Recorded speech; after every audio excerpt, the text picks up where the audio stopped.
নমস্কার বন্ধুরা, দীপাস কিচেনে আপনাদের সবাইকে স্বাগত। আজকে আমি একটা পাঁচমিশালির তরকারি করব, মশলা কম দিয়ে। একদমই মশলা দেব না। দেখুন, এখানে বরবটি আলু কেটে নিয়েছি, এখানে কুমড়ো কেটে নিয়েছি, এখানে পটল কেটে নিয়েছি, এগুলো সব কেটে নিয়েছি। এটা দিয়ে আমি তরকারি করব। এটা একদম নিরামিষ। আমি এখানে বড়ি ভাজতে দিয়েছি। বড়িটা এখন এরকম ভাজা হচ্ছে, হালকা আছে ভাজতে। এটা মুচমুচে হয়ে গেলে তেল দিয়ে ভেজে আমি তুলে নেব।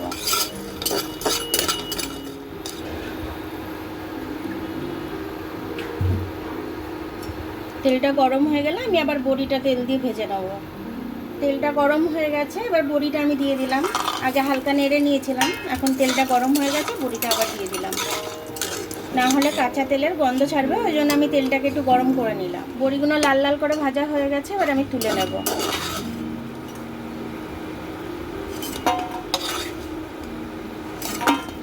ওই তেলটার মধ্যে দুটো তেজপাতা ফোড়ন দিয়ে দিলাম, তিনটে মতো শুকনো লঙ্কা ছিঁড়ে ফোড়ন দিয়ে দিলাম। আমি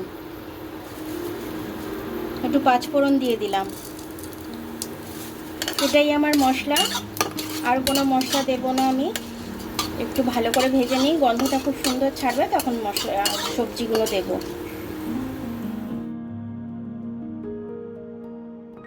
এবার আমি সবজিটা দিয়ে দিচ্ছি।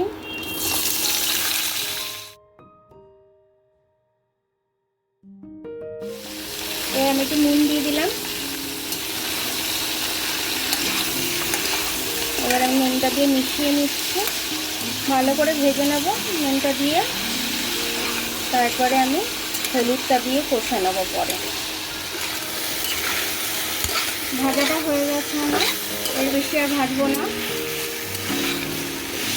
এবার আমি হলুদটা দিয়ে দেবো। একটু ঝালের জন্য গুঁড়ো লঙ্কা দিয়ে দিলাম। সেটাকে আমি কষে নেবো ভালো করে। এবারে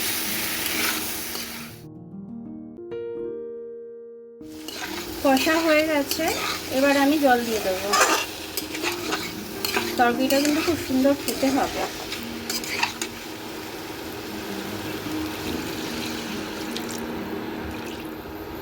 পরিমাণ মতো জল দিয়ে দিলাম, আর জল দেবো না। এবার আমি চাপা দিয়ে দেবো।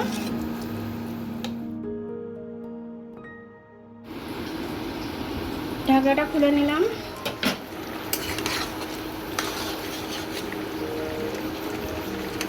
সব সবজি সেদ্ধ হয়ে গেছে আমার। এবার আমি বড়িটা দিয়ে দেবো।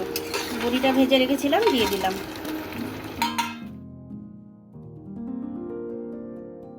নিরামিষ তরকারি, আমি একটু চিনি দিয়ে দিলাম।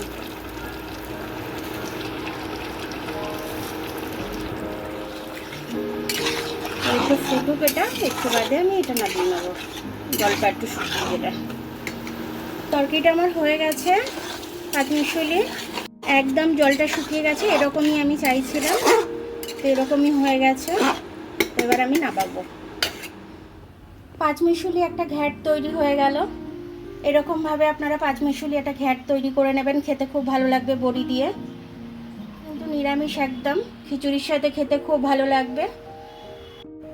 আমার ভিডিওটা দেখার জন্য অনেক অনেক ধন্যবাদ। আমার ভিডিওটা যদি আপনাদের পছন্দ হয় তাহলে লাইক, সাবস্ক্রাইব, বেল আইকনটা একটু টিপে দেবেন। আর যদি ফেসবুক থেকে দেখেন তাহলে লাইক আর ফলোটা একটু করে দেবেন। আবার কাল দেখা হবে নতুন রেসিপির সাথে। ততক্ষণ আপনারা ভালো থাকবেন, আমি আসছি।